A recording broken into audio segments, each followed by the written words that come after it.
இவன் வெறும் சிறு பிள்ளை, 10 மாத குழந்தை, இவனுக்காக சந்திரன் அடிபணிய வேண்டுமா என்று அவமானப்படுத்தும் விதமாக இந்த செயலை செய்யாதே, பாலகன் என்று பரிபவம் செய்யல். சின்ன குழந்தைன்னு நினைச்சு இவனை அவமானப்படுத்தாத. சந்திரன் அங்கிருந்து கேட்டான், சின்ன குழந்தைய சின்ன குழந்தைன்னு தான் சொல்ல முடியும். 10 மாச குழந்தைய வச்சுட்டு 10 வயசு அல்லது 70 வயசு அப்படிப்பட்ட வளர்ந்தவன் நான் சொல்றது அப்படின்னு சந்திரன் எதிர்கேள்வி கேட்டான். பெரியாழ்வார் யசோதை பதில் சொல்றா, ஓஹோ, 10 மாத குழந்தைன்னா நீ லேசா நினைச்சுட்ட. இதை விட சின்ன குழந்தையா வந்து இவன் என்னென்ன வேலை பண்ணியிருக்கான் தெரியுமா? பண்டொரு நாள், பண்டொரு நாள்னா முன்னொரு சமயம்னு அர்த்தம். முன்பு பிரளய காலம், ஊழிக்காலம் வந்த போது ஆளிலையில ஒரு சின்ன குழந்தையாக, ஆலமர இலை எத்தனோண்டு இருக்கும்னு நினைச்சு பாருங்க. அந்த ஆலமர இலைக்குள்ள ஒரு குழந்தை படுத்துன்னு இருக்குன்னா அந்த குழந்தை எவ்வளவு இருக்கும்னு நினைச்சு பாருங்க. அந்த குழந்தையா வந்து எங்காள் பண்ண காரியம் உனக்கு தெரியுமா? இது என்னடா பண்ண போறதுன்னு நினைச்சா, சின்ன குழந்தையா வந்தவன் டமால்னு அப்படியே மொத்த உலகங்களையும் எடுத்து வாய்க்குள்ள போட்டுட்டானா. இந்த குழந்தைகளுக்குன்னு ஒரு இயல்பு உண்டு. அப்படியே படுத்துன்னு இருக்கும், முழிச்சுட்டா பக்கத்துல ஏதாவது கையில கிடைக்குமான்னு தேடும். என்ன கிடைக்கிறதோ எடுத்து வாயில வச்சுக்கும் இல்லையா குழந்தைகள். இவன் ஆளிலை கண்ணனாக, பெரியாழ்வாரோட அனுபவம் பாருங்க. மணவாள மாமுனிகள் வியாக்கியானத்திலையும் இதை அழகா காட்டுறார்.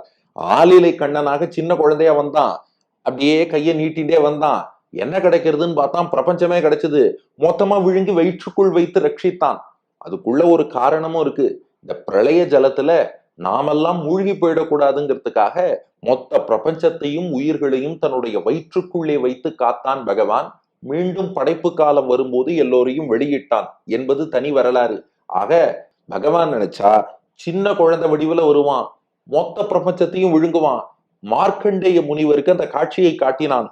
மார்க்கண்டேயர் வயிற்றுக்குள்ள போய் பார்த்தா அந்த சின்ன குழந்தையின் வயிற்றுக்குள்ள பெரிய பிரபஞ்சமே இருக்கு.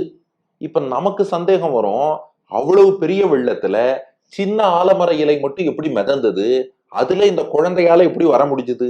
இது சின்ன ஆச்சரியம்னா பெரிய ஆச்சரியம், மொத்த உலகத்தையும் எப்படி வயிற்றுக்குள் வைக்க முடிந்தது? அப்போ அவன் சிறியவன் அல்லன்னு புரியுறது இல்லையா? அப்ப எங்கேயாவது சின்ன குழந்தையோட வயத்துக்குள்ள மொத்த பிரபஞ்சமும் கொள்ளுமா? கொள்றது என்ன? அப்ப சிறியவன் அல்லன்னு தான் அர்த்தம். அது போலதான் பாலகன் என்று பரிபவம் செய்யல். வேறு சந்திரா, இப்பவும் அவனை சின்ன குழந்தை, 10 மாச குழந்தைன்னு நினைச்சுடாத. முன்பு ஆளிலை கண்ணனாக வந்த போதே உலகத்தை தூக்கி வயத்துல வச்சிருந்தவன், அந்த சிறுக்கனாக வந்த அவன் தான் இப்போது இவன் எங்கள் குட்டி கண்ணனாக இதோ இடுப்புல உட்காண்டிருக்கானே, அவனேதான் இப்போது இங்கே வந்திருக்கிறான். இதை நன்றாக நினைவில் கொள் என்று சந்திரனை பார்த்து சொன்னாலாம்.